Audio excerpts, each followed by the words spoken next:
Hello again from my front porch. The topic of the day seems to be drama. Drama! Now, I like some kinds of drama. In fact, I've written dramas, I've directed dramas in the form of plays and video production stuff, and I've produced live plays and video production stuff. And so, I like that kind of drama. But it seems that the big buzzword anymore today is all the drama that people have. And that's nothing new. People have had drama for a long time. And in fact, that's actually one of the things that really kind of prompted me here. Because I've seen lots well, for whatever reason, it seems that over the last, I don't know, let's say couple of months, a lot of people that I'm connected with on social media have had things happen in their lives. And I'm not trying to downplay them. I'm just trying to find a really broad way of defining. But a lot of different life related things that have happened, good and bad, mostly bad, but a lot of them caused by interactions with somebody else, with another person that they feel, derailed them because of what the other person did. And it's all presented in the sense of, I need to now steer clear of that person because of their drama, because their life is so full of drama. I can't, being around somebody with so much drama in their life is just a problem for me.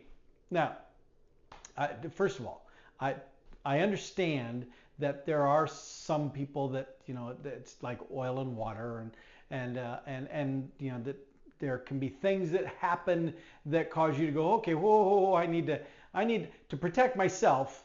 I need to minimize my interaction with you. Yeah, I know that happens, and so I'm not dismissing that or discounting that. But that's not what I'm talking about here. I'm talking about just a personality conflict that comes up, and that it gets blown way out of proportion by one side or both sides. And so when I hear now people saying, well, I can't be around that person because there's so much drama. I can't. Here's the kicker. This is the one I really like.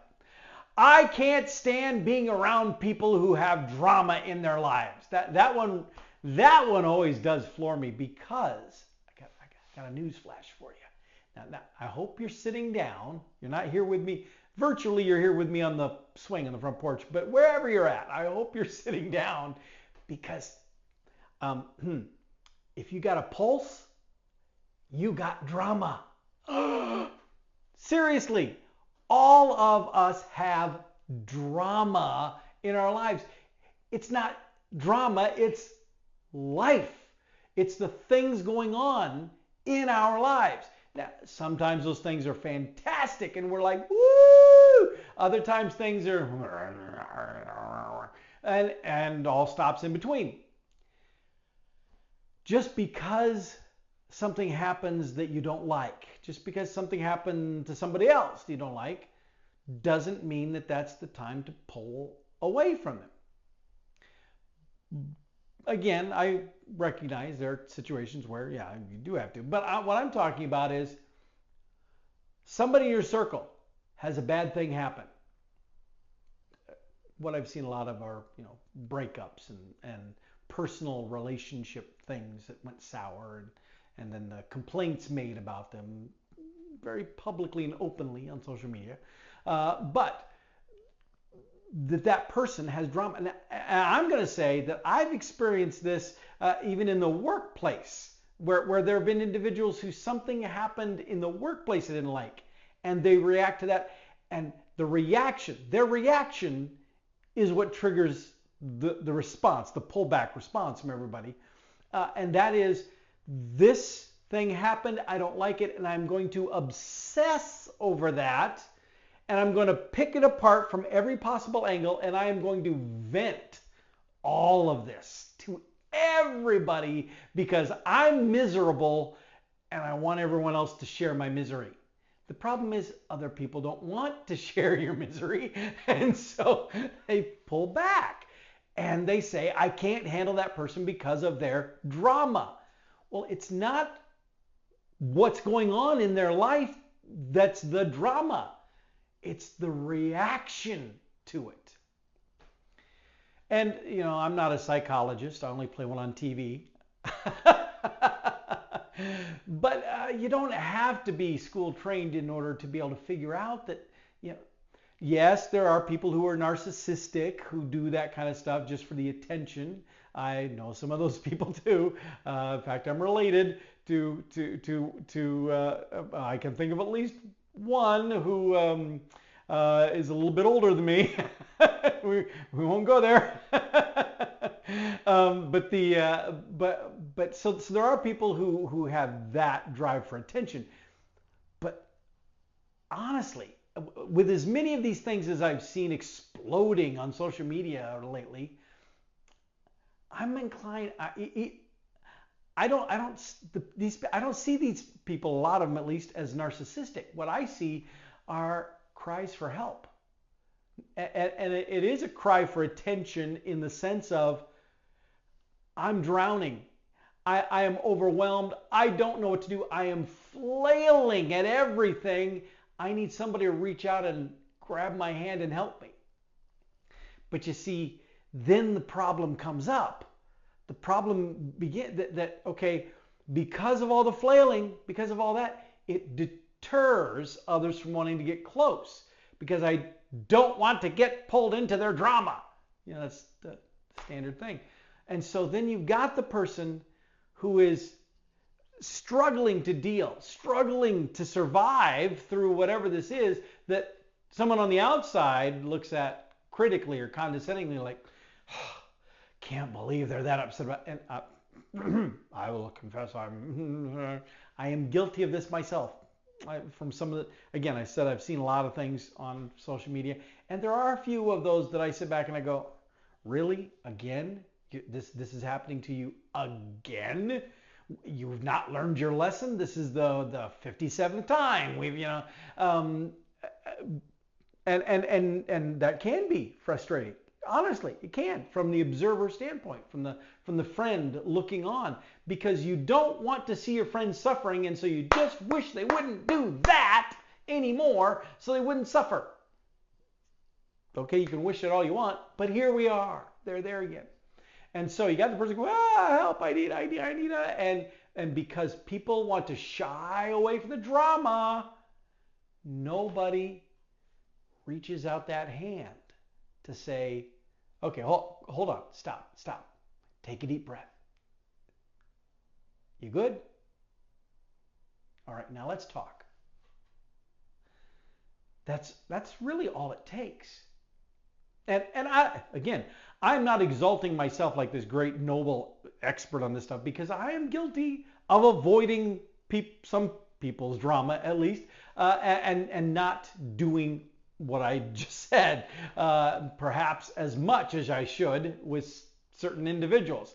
But in general, I try to be sensitive to that. And I told you, I've even seen this in the workplace. There are people in my work environment, in my professional circles, who I identify that this is happening, and I have done my best to reach out and say, calm down.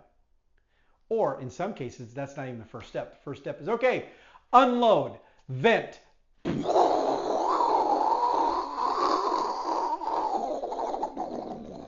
And then when they're done and they come up for air, then I go, okay, hold it. How do you feel? Take a deep breath. Come on. And then try to talk them off the proverbial ledge, if you will. What I have discovered, and again, I am not holding myself up as, when I have done that, and I have not consistently, but when I have done that, what I find is that the real issue bothering the person with the drama isn't even what it was that they were going on and on about. There was something else, deeper, that to them is major and significant. To somebody else, it might not be. But to them, it was a big deal. And nobody else understands. And nobody else takes the time to understand. And it becomes a vicious, I was going to say a vicious cycle. It's more like a vicious snowball effect. Because it just gets worse and worse and worse and worse. When sometimes all it takes is for one person to say, oh, wow, you've got all this drama circling around you, but we've all got drama. You got your drama, I got my drama. You know what? I can suspend my drama for just a moment and listen to yours. Go ahead, tell me about your drama, and let's get you through this.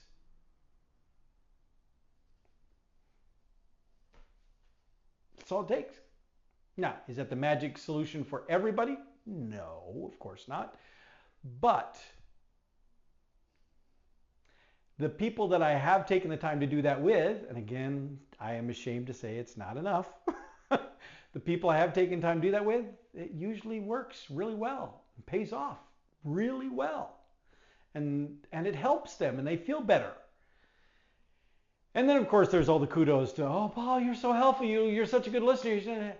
And what they don't know is, I was that close to pulling back because of the drama, but I forced myself to do the conversation. And in doing so, really helped, really made a difference. And that's because sometimes we have to fight our own human nature. And why do we resist?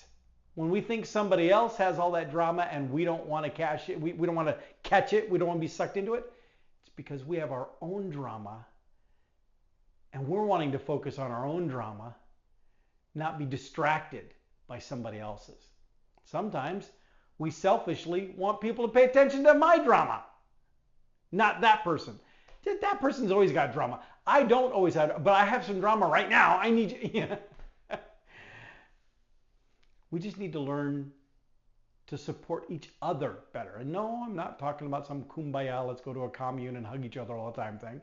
I'm saying that we just need to understand that people are people, individuals.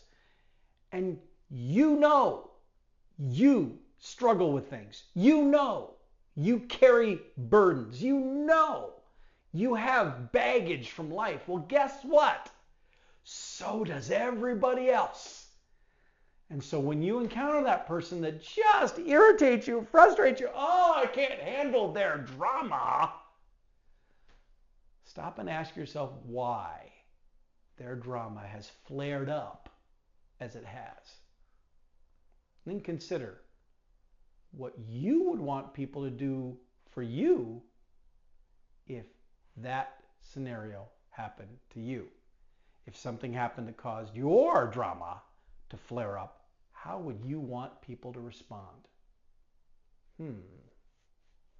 Maybe that's how you should respond to others. Just a thought, again, brought on by stuff I see on social media. A lot of the ideas I've noticed that we talk about on the front porch come from social media. It is a fertile ground of human issues. All right, well, that's all I got for you. So from me and my Hawaiian shirt here on the front porch, I'll say aloha. And I'll see y'all next time from my front porch.